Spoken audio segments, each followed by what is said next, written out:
Sou o Dr. António Sousa Lara, digníssimo Presidente da Academia de Letras e Artes, bom e respeitado amigo, ilustres académicos, minhas senhoras e meus senhores.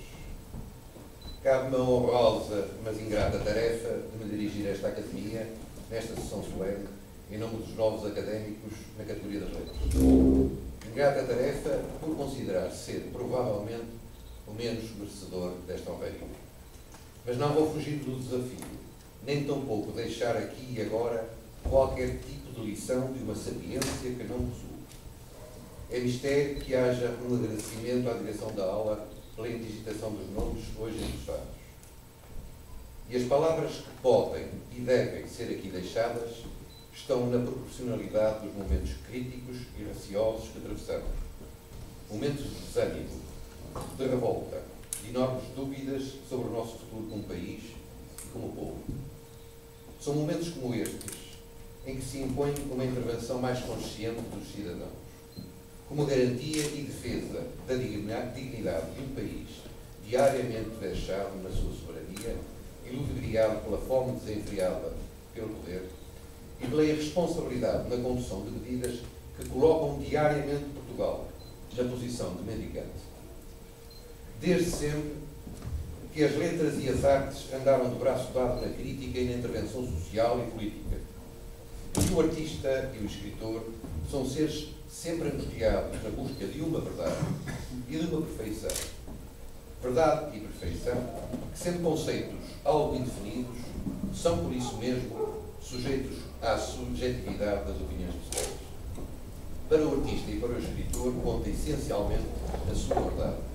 Aqui é procurada com ardor, mas muitas vezes com sofrimento e repleta de crises existenciais. Porque não há verdades que não possam ser contestadas.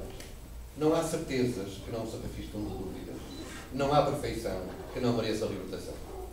Verdade, perfeição, justiça, ética, bondade, intervenção. Tudo são valores que sempre resistem presentes na procura insaciável do artista e do escritor. Ainda há pouco, afirmou Vargas Llosa, Prémio Nobel da Literatura 2010, perante um milhar de estudantes de Monterrey. A boa literatura é a melhor forma de criar cidadãos críticos que não podem ser manipulados facilmente, acrescentando que uma sociedade livre, democrática, aspira a ter cidadãos comprometidos com a vida pública. O escritor acrescentou ainda não haver nada que mais atice os desejos de satisfação que a realidade não pode satisfazer do que a literatura. É seguramente óbvio que não me cabe emitir julgamentos acerca da visão que cada um tem do mundo e das escolhas que faz. Cabe-me somente seguir a minha visão do mundo, com a procura incessante de dar um contributo pessoal para todas as angústias que me perseguem, para as dúvidas que mantenho, para as escolhas, enfim, que acompanham os meus passos. E em toda essa caminhada, tentar que a ética esteja sempre presente no meu pensamento. Eugênio Bucci, no seu livro sobre ética e imprensa, descreve a ética como um saber escolher entre o bem e o bem, ou entre o mal e o mal, levando em conta o interesse da maioria da sociedade. Ao contrário da moral, que delimita o que é bom e o que é mau no comportamento de indivíduos para uma convivência civilizada, a ética é o indicativo do que é mais justo ou menos injusto diante de possíveis escolhas que afetam terceiros. Ninguém retém a verdade absoluta. E ser capaz de reter a verdade que se contém na opinião de outros faz de nós cidadãos mais conscientes.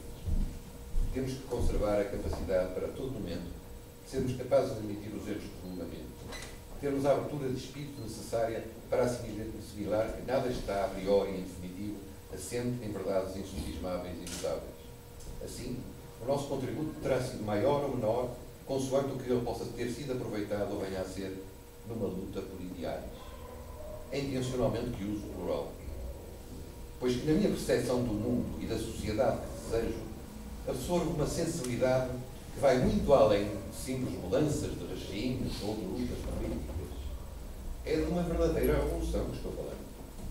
Há que construir, temos que construir, todos nós sem exceção, uma sociedade onde a componente humanista abra caminhos de esperança a tantos que nos gritam diariamente por justiça social, pelo direito à dignidade de todos os seus integrantes, por uma consciência social de bem servir a causa comum e, enfim, por valores intemporais que parecem adormecidos, quando não mesmo destruídos.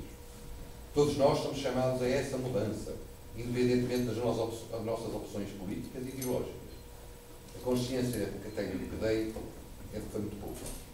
A consciência do que desejaria dar é que me desgaste o espírito, sentindo-me muito insignificante nesta globalização tão propagandeada, tão defendida até, entre tantas preocupações de vária índole que decodem ao espírito.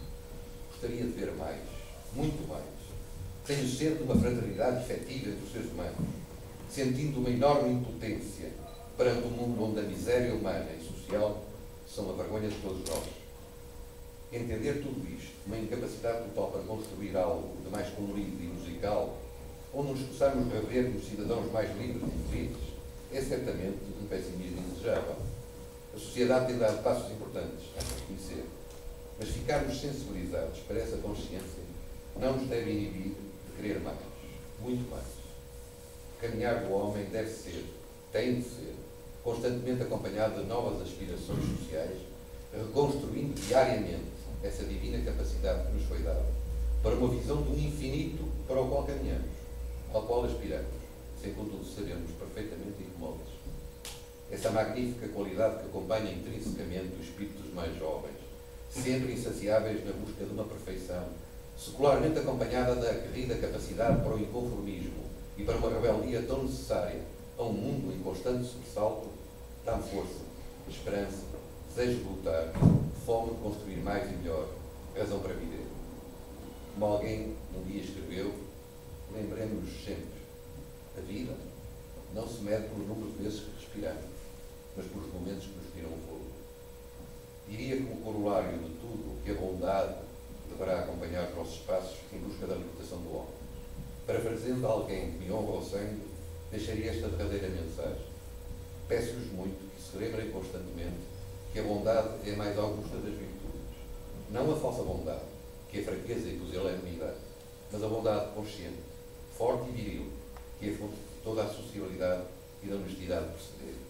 Onde há bondade, há justiça, sem a qual seria um pavor, a vida seria um pavor. Quem é bom é isento de toda a espécie de fanatismo e de intransigência. Quem é bom é tolerante, é respeitador das opiniões alheias, é despido de vaidades e de orgulho. Numa palavra, só a bondade pode realizar definitivamente a suprema aspiração da humanidade, a efetiva fraternidade social. É esta a visão que tenho do mundo. E mantenho a certeza de que a literatura e as artes têm caminhos comuns a percorrer, unidos pela sua inegável força de intervenção a todos os níveis da sociedade e pela força com que sempre resistem à superficialidade e à ignorância. Deste caminhar comum poderá nascer, deverá nascer, uma sociedade nova, onde o cidadão seja valorizado pelo que sonha e constrói, pela sua solidariedade para com os mais desprotegidos, pela sua capacidade para derrubar todas as fronteiras do medo e das injustiças que nos envergonham. Parafraseando Eugênio de Andrade, as palavras são a nossa condenação. Com palavras se ama e com palavras se odeia. E suprema risão, ama-se e odeia-se com as mesmas palavras. Mas perigosas ou inocentes, e ambas as coisas as palavras são, elas são o mais veemente testemunho de fidelidade do homem ao homem. Estas são as palavras que vos quero deixar. Elas valem tão só como uma defesa intransigente dos valores em que fui educado, em que acredito, e pelos quais tenho tentado construir a minha vida, para que elas sejam a ruptura com a neutralidade e a indiferença, como cidadão de Portugal, que urge fazer surgir na sua dignidade e vocação histórica. Obrigado.